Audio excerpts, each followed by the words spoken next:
Thank you, Carmen. I think there are some interesting lessons also that one could share from Africa. Like in Nigeria now, its government is promoting the inclusion of cassava flour in the bread to minimize the importation and also to improve the nutritional quality of the food produced there. So I think there are some interesting lessons that we could share across ACP. Well, the other point that we always talk about when we talk about the seeds is the over-dependence on tourism. But on the other hand, that also offers the opportunity of linking agriculture to tourism, as a potential for growth and creating sustainability. I'd like to ask Mereia to tell us, what are some of the strategies and some of the approaches that are being used in the Pacific to link agriculture to tourism. And I know that also the Caribbean has that experience, so we'll probably come back to that later. Thank you, Michael. As you can see, tourism and agriculture, these are two natural industry in the Pacific, basically because of, from the Pacific, there are many islands, just like in the Caribbean. And of course, from the Pacific, small islands, you have, where people can plant a lot of many green things. With the Pacific, there is an increase of tourism arrival in the Pacific. So from 2001 to 2012, there was a growth of 14% of the number of tourism arrival. We experienced around about 1.6 million in 2002. Now, the tourism arrivals is, it's uneven in the Pacific. You have Fiji dominating the numbers in there, and then shared by some middle-sized country, and of course, there's very little that goes down to the other small Pacific Island countries. And in the case of Fiji, one of the survey had estimated around US 20 million in terms of food importation, particularly for food in the tourism industry. Now, this was a concern, to the government, and likewise, for the various other middle-sized government in the Pacific. Yes, we have, the tourist number, but most of the food that are used by the hoteliers are all imported food, and these include the agriculture products. And so some countries did put in some, policies, measures in place. And for example, in the case of Fiji, in 2008, it had to introduce a number of policy measures. We were also facing a political turmoil, so we had a devaluation of our dollar that made importation very high.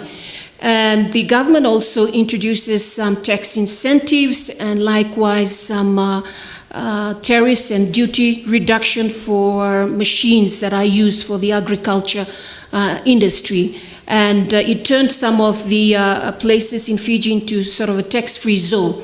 And so companies that go into agriculture production and those that are using mechanized equipments, they were receiving really low tariff duties in here.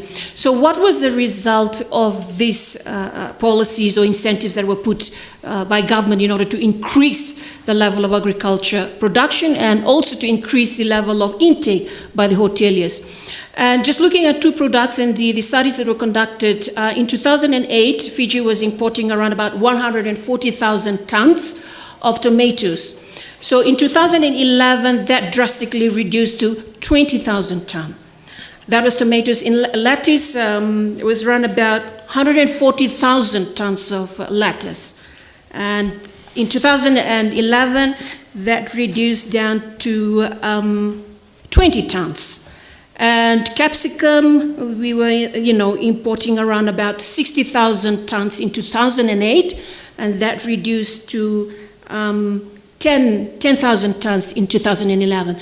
So those policy measures sort of, help and increase agriculture production, particularly in the food side, and that sort of reduce the level of importation, particularly for those vegetables that I am talking about.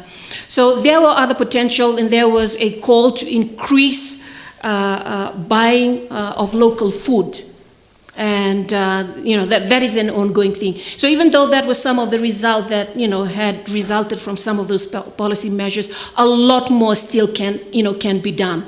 And that would mean, a lot more support, particularly for the farmers and farmers group. And the Caribbean is really a step ahead of the Pacific in this regard. Now we have, the farmers, and then of course we have the hoteliers, and there is a need to connect them. And this is what is missing in the Pacific, that connection of farmers with the hoteliers. And to do that, for the hotelier side, they need logistics where, the supply, the quantity, they need that to be delivered to their premises. We don't have to have that. And so we need a very strong farmers network and association, as Jethro has explained, in the Caribbean, and this is missing in the Pacific. All right, a number of international organizations and likewise, government, and in the Pacific there is limited resources in there, and there's only so much that they can allocate, to various industry. But, one of the things that we plead, from the Pacific is that many international organizations, they would like to work with organizations that they are comfortable with, which is regional organization, and they're not stepping out of their comfort zone to work and really promote and build the capacity of farmers organization. And, farmers, just like business people, they don't have the time really to arrange all these logistics and grouping and pooling. So you sort of need an organization that comes in and facilitate this. And we have seen, the opportunity, and this can be done. And similarly, this can be done across the Pacific. So we have to enhance that. And, if not, then you still have, many hoteliers still importing quite a lot of food for the hotel industry.